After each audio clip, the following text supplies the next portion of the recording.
ನಮಸ್ಕಾರ. ಎಲ್ಲ ಕಡೆನೂ ಈಗ ಆರ್ಟಿಫಿಷಿಯಲ್ ಇಂಟೆಲಿಜೆನ್ಸ್ ಅಂದ್ರೆ ಎಐ ಇದ್ದೇ ಸದ್ದು.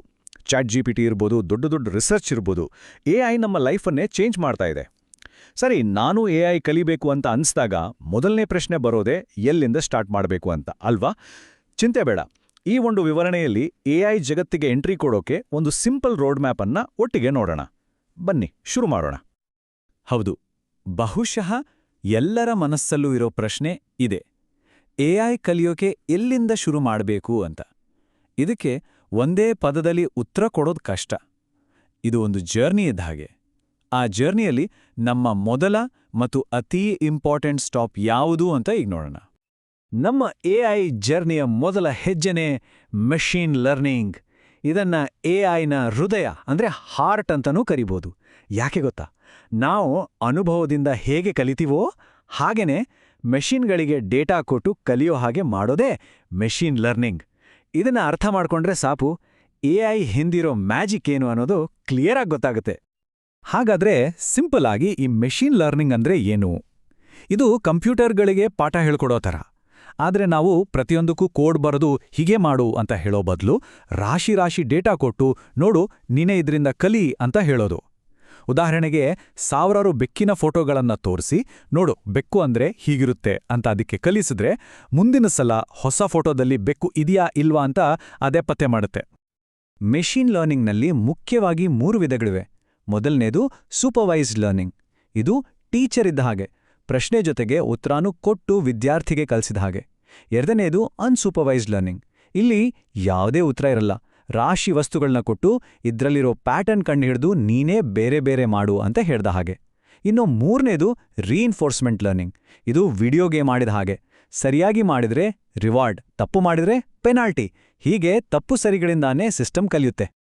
ಮೆಷಿನ್ ಲರ್ನಿಂಗ್ ಅಂದ್ರೆ ಎಲ್ಲೋ ದೂರದಲ್ಲಿರೋ ಟೆಕ್ನಾಲಜಿ ಅಂತ ಅನ್ಕೋಬೇಡಿ. ಅದು ಆಲ್ರೆಡಿ ನಿಮ್ಮ ಕೈಯಲ್ಲೇ ಇದೆ. ಯೂಟ್ಯೂಬ್ ಓಪನ್ ಮಾಡಿದ ತಕ್ಷಣ ನಿಮ್ಗೆ ಈ ವಿಡಿಯೋ ಇಷ್ಟ ಆಗ್ಬೋದು ಅಂತ ರೆಕಮೆಂಡೇಶನ್ಸ್ ಬರುತ್ತಲ್ವಾ? ಅಥವಾ ನಮ್ಮ ಇಮೇಲ್ ಬಾಕ್ಸಿಗೆ ಬರೋ ಅನಗತ್ಯ ಮೇಲ್ಗಳು ತಾನಾಗೇ ಸ್ಪ್ಯಾಮ್ ಫೋಲ್ಡರ್ಗೆ ಹೋಗುತ್ತಲ್ವಾ? ಈ ಮ್ಯಾಜಿಕ್ ಹಿಂದಿರೋದೇ ಮೆಷಿನ್ ಲರ್ನಿಂಗ್. ಸರಿ, ಇಷ್ಟೊತ್ತು ಥಿಯರಿ ಬಗ್ಗೆ ಮಾತಾಡಿದ್ದು ಸಾಕು. ಈಗ ನೇರವಾಗಿ ಪ್ರಾಕ್ಟಿಕಲ್ ಆಗಿ ಯೋಚನೆ ಮಾಡೋಣ. ನೀವೆಲ್ಲರೂ ಎಐ ಅನ್ನು ಹೇಗೆ ಬಳಸ್ಬೋದು? ಅದು ಈಗಿನಿಂದಲೇ ಬಳಸೋಕೆ ಕೆಲವು ಸೂಪರ್ ಟೂಲ್ಗಳಿವೆ, ಬನ್ನಿ ನೋಡೋಣ. ಓಕೆ, ಮಷೀನ್ ಲರ್ನಿಂಗ್ ಅಂದ್ರೆ ಏನು ಅಂತ ಗೊತ್ತಾಯ್ತು. ಈಗ ಎಐ ಅನ್ನು ನಮ್ಮ ದಿನನಿತ್ಯದ ಕೆಲಸಗಳಿಗೆ, ನಮ್ಮ ಪ್ರಾಜೆಕ್ಟ್ಗಳಿಗೆ ಹೇಗೆ ಬಳಸ್ಕೊಳ್ಬೋದು ನೋಡೋಣ ಬನ್ನಿ. ನಿಮ್ಮ ಎಐ ಪಯಣವನ್ನ ಶುರು ಮಾಡಕ್ಕೆ ಇಲ್ಲಿ 3 ಅದ್ಭುತ, ಅಷ್ಟೆಲ್ಲ ಫ್ರೀ ಟೂಲ್ಸ್ಗಳಿವೆ. ಪರ್ಪ್ಲೆಕ್ಸಿಟಿ ಎಐ, ಡೀಪ್ಸೀಕ್ ಮತ್ತು ನಮ್ಮೆಲ್ಲರ ಫೇವರೇಟ್ ಆದ ಚಾಟ್ ಜಿಪಿಟಿ. ಇವುಗಳನ್ನ ಬಳಸಿ ಎಕ್ಸ್ಪೆರಿಮೆಂಟ್ ಮಾಡಕ್ಕೆ ಜಸ್ಟ್ ನಮ್ಮ ಕ್ರಿಯೇಟಿವಿಟಿ ಸಾಕು, ಬೇರೇನೂ ಬೇಕಾಗಿಲ್ಲ. ಈ ಟೂಲ್ಗಳ ಮೊದಲ ಮತ್ತು ಅತಿದೊಡ್ಡ ಉಪಯೋಗ ಅಂದ್ರೆ ಟೆಕ್ಸ್ಟ್ ಜನರೇಟ್ ಮಾಡೋದು, ಅಂದ್ರೆ ಕಂಟೆಂಟ್ ಕ್ರಿಯೇಟ್ ಮಾಡೋದು. ಯೂಟ್ಯೂಬ್ ವಿಡಿಯೋಗಳಿಗೆ ಸ್ಕ್ರಿಪ್ಟ್ ಬರೆಯೋಕೆ, ಬ್ಲಾಗ್ ಪೋಸ್ಟ್ ರೆಡಿ ಮಾಡೋಕೆ, ಯಾಕಂದ್ರೆ ಒಂದು ಪ್ರೊಫೆಷನಲ್ ಇಮೇಲ್ ಬರೆಯೋಕೆ ಕೂಡ ಇವು ಹೆಲ್ಪ್ ಮಾಡ್ತವೆ. ಬರೀ ಬರವಣಿಗೆ ಅಷ್ಟೇ ಅಲ್ಲ, ಎಐ ನಮ್ಮ ಕಲ್ಪನೆಗಳಿಗೆ ಚಿತ್ರರೂಪವನ್ನೂ ಕೊಡುತ್ತೆ. ಬಾಹ್ಯಾಕಾಶದಲ್ಲಿ ಕುದುರೆ ಮೇಲೆ ಕೂತಿರೋ ಗಗನಯಾತ್ರಿ ಅಂತ ನೀವು ಟೈಪ್ ಮಾಡಿದ್ರೆ ಸಾಕು, ಕೆಲವೇ ಸೆಕೆಂಡ್ಗಳಲ್ಲಿ ಒಂದು ಅದ್ಭುತವಾದ ಇಮೇಜ್ ರೆಡಿಯಾಗುತ್ತೆ. ಯೋಚನೆ ಮಾಡಿ, ಕಂಟೆಂಟ್ ಕ್ರಿಯೇಟರ್ಗಳಿಗೆ ಇದು ಎಂಥ ಪವರ್ಫುಲ್ ಟೂಲ್. ಇನ್ನೂ ಒಂದು ಸ್ಟೆಪ್ ಮುಂದೆ ಹೋಗ್ಬೇಕು ಅನ್ನೋರ್ಗೆ ಇಲ್ಲೊಂದು ಪ್ರೋಟೆಪ್. N8N ಅಂತ ವರ್ಕ್ಫ್ಲೋ ಆಟೋಮೇಷನ್ ಟೂಲ್ಗಳಿವೆ. ಅವುಗಳ ಜೊತೆ ಈ ಎಐ ಟೂಲ್ಸ್ಗಳನ್ನ API ಮೂಲಕ ಕನೆಕ್ಟ್ ಮಾಡಬಹುದು. ಅಂದ್ರೆ ಒಂದು ಹೊಸ ಇಮೇಲ್ ಬಂದ ತಕ್ಷಣ ಅದನ್ನ ಓದಿ ಅದಕ್ಕೆ ತಕ್ಕ ಉತ್ತರವನ್ನು ಎಐ ಬರೆದು ವಾಪಸ್ ಕಳಿಸುವ ಹಾಗೆ ಆಟೋಮೇಟ್ ಮಾಡಬಹುದು. ಇದು ನಮ್ಮ ಪರ್ಸನಲ್ ಡಿಜಿಟಲ್ ಅಸಿಸ್ಟೆಂಟ್ ಇದ್ದ ಹಾಗೆ.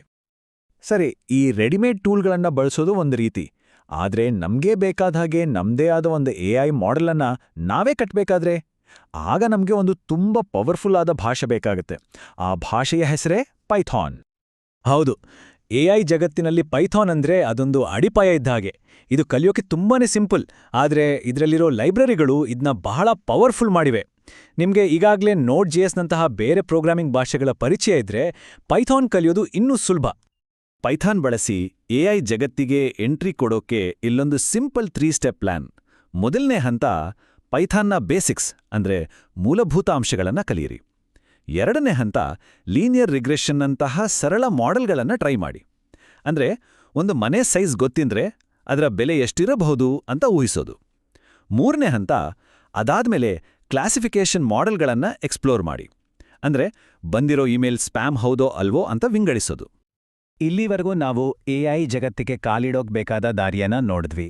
ಈಗ ಈ ಪಯಣವನ್ನ ಮುಂದುವರ್ಸೋಕೆ ಸಹಾಯ ಆಗೋ ಕೆಲವು ರಿಸೋರ್ಸ್ಗಳನ್ನ ನೋಡಿ ಒಂದು ಅಂತಿಮ ಆಲೋಚನೆಯೊಂದಿಗೆ ಮುಗಿಸೋಣ. ಇದೆಲ್ಲವನ್ನೂ ನಮ್ಮ ಕನ್ನಡದಲ್ಲೇ ಕಲಿಯೋಕೆ ಆಗತ್ತಾ ಅಂತ ಯೋಚನೆ ಮಾಡ್ತಿದ್ರೆ ಖಂಡಿತ ಆಗುತ್ತೆ. ಅದಕ್ಕೆ ಅದ್ಭುತವಾದ ಅವಕಾಶಗಳಿವೆ. ಮೈಕ್ರೋ ಡಿಗ್ರಿ ಸಂಸ್ಥೆಯ ಕೋರ್ಸ್ಗಳನ್ನು ನೋಡ್ಬೋದು, ಅಥವಾ ಯೂಟ್ಯೂಬ್ನಲ್ಲಿ ಸಂತೋಷ್ ಉಮಾಡಿಯವರ ವಿಡಿಯೋಗಳನ್ನು ಫಾಲೋ ಮಾಡ್ಬೋದು. ಕನ್ನಡದಲ್ಲಿಯೇ ಎಐ ಕಲಿಯೋಕೆ ಇವು ಬೆಸ್ಟ್ ಜಾಗಗಳು. ಒಂದು ಮುಖ್ಯವಾದ ವಿಷಯ ನೆನ್ಪಿರ್ಲಿ, ನಾವಿವತ್ತು ಮಾತಾಡಿರೋ ಪ್ರತಿಯೊಂದು ಟಾಪಿಕ್ ಕೂಡ ಮುಂದಿನ ಟೆಕ್ ಯೂಟ್ಯೂಬ್ ವಿಡಿಯೋಗೆ ಒಂದು ಸೂಪರ್ ಐಡಿಯಾ ಆಗ್ಬಾದು ಅಲ್ವಾ? ನಾವು ಕಲ್ತಿದ್ದನ್ನ ಬೇರೆಯವರಿಗೆ ಹೇಳ್ಕೊಟ್ಟಾಗ ನಮ್ಮ ಜ್ಞಾನ ಇನ್ನೂ ಜಾಸ್ತಿ ಆಗುತ್ತೆ. ಹಾಗಾದ್ರೆ ಎಐ ಜಗತ್ತಿನ ಬಾಗಿಲನ್ನ ಈಗ ತೆರೆದಾಯ್ತು. ಈ ಹೊಸ ಜ್ಞಾನವನ್ನ ಇಟ್ಕೊಂಡು ನೀವು ಶುರು ಮಾಡಬೇಕು ಅಂದ್ಕೊಂಡಿರೋ ಮೊದಲ ಎಐ ಪ್ರಾಜೆಕ್ಟ್ ಯಾವುದು? ಯೋಚನೆ ಮಾಡಿ, ಪ್ರಯೋಗ ಮಾಡಿ ಮತ್ತು ನಿಮ್ಮ ಎಐ ಪಯಣವನ್ನ ಇವತ್ತೇ ಈ ಕ್ಷಣದಿಂದಲೇ ಆರಂಭಿಸಿ. All the best.